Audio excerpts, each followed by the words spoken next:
তারেক রহমান যে দফা দিয়েছে সেখানে কিন্তু জনগণের দুর্ভোগের কথা চিন্তা করেই সেই দফাগুলো দিয়েছে।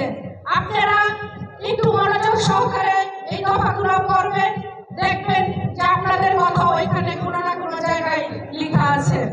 আপনারা যারা জিয়ার সৈনিক আছেন সবাই কিন্তু কষ্ট করেছেন, এই কষ্ট আমাদের লাঘব হবে কবে? ডাক্তার ডান মোহাম্মদ সালাউদ্দিন বাবু ভাইকে ধানের শীষে ভোট দিয়ে আমরা যদি সংসদে পাঠাইতে পারি তাইলেই কিন্তু আমাদের লাঘব হবে। ঠিক।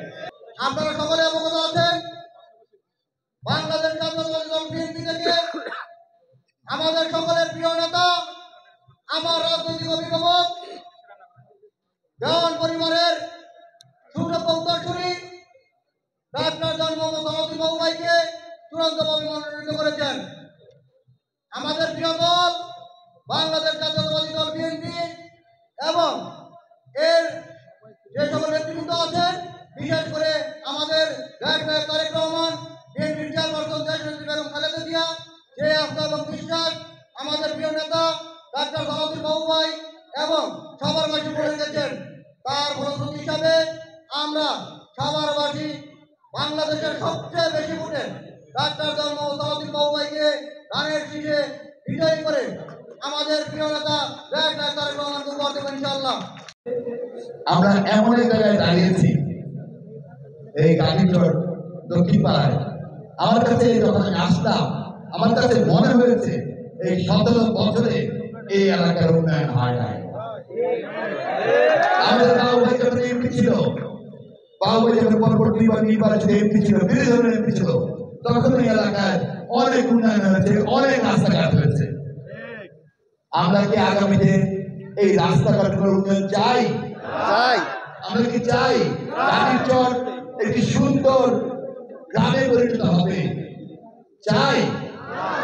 যদি আমরা চাই এই এলাকার মানুষ শান্তিতে থাকবে, চাঁদাবাজ মুক্ত থাকবে, সন্ত্রাস মুক্ত থাকবে, এখানে জমি দখল হবে না, এখানে কোনো অন্যায় হবে না, এখানে নিরাপদ লোকজন যারা 64 এলাকার লোকজন এই এলাকায় বসবাস করে তারা শান্তিতে এলাকায় বসবাস করবে, তাইলে ধানের শীষে ভোট দিতে হবে।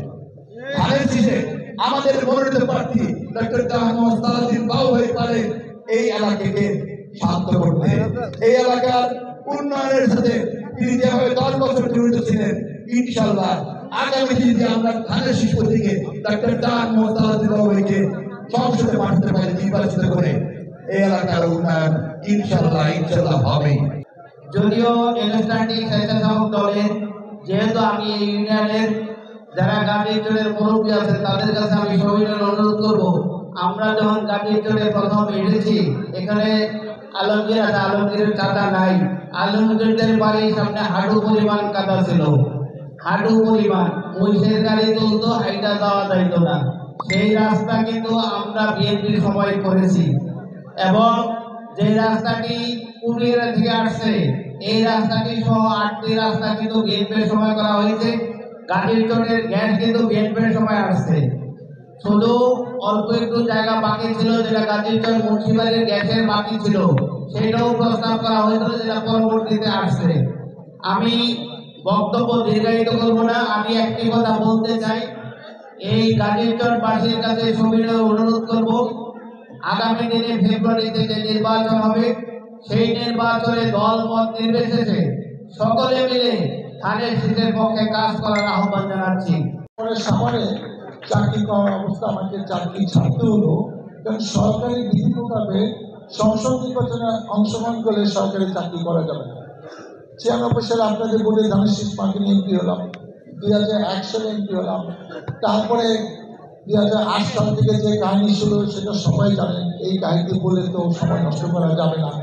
কিন্তু আমাকে 3 বার জেলে যেতে হয়েছে, আমার নামে 53টি মামলা এখনো আছে, এগুলো নিয়েই আমাকে রাজনীতি করতে হয়েছে, করছে, ইলেকশনে অংশগ্রহণ করতে হয়েছে। আমার বাবা দেওয়ান সাহেব, উনি 45 বছর, 43 থেকে 88, 45 বছর চেয়ারম্যান ছিলেন, পরে ইয়ার পরিমাণে, এবং 79 সালে উনিও ধানের শীষ মার্কা নিয়ে এমপি হয়েছেন এই এলাকা থেকে, যখন কাশিমপুর কোনাবাড়ি এই এলাকায় আমার ছোট ভাই যে বিপ্লব বক্তব্য রাখে 2003 সালে 11 সালে 2 বার পর ইয়াব ইউনিয়নের চেয়ারম্যান হয়েছে, একবার ভাইস চেয়ারম্যান হয়েছে। আমার বোনের হাজবেন্ড হুমায়ুন ভাই আশুলিয়া 84 থেকে 2011 27 বছর নির্বাচিত চেয়ারম্যান ছিল। আমরা একটা রাজনৈতিক পরিবারের সন্তান, কিন্তু শেখ হাসিনা আমাদের রাজনীতিটা ঠিক মতো করতে দিল না। আমি 1993 সালে ইয়ারপুর ইউনিয়ন বিএনপির সভাপতি হয়েছে, রাজনীতি করবো দেখি হাতে হাঁটি পা করে আমি আসছি। 2011 সালে আমি আশুলিয়া জেলা বিএনপির সভাপতি হয়েছি।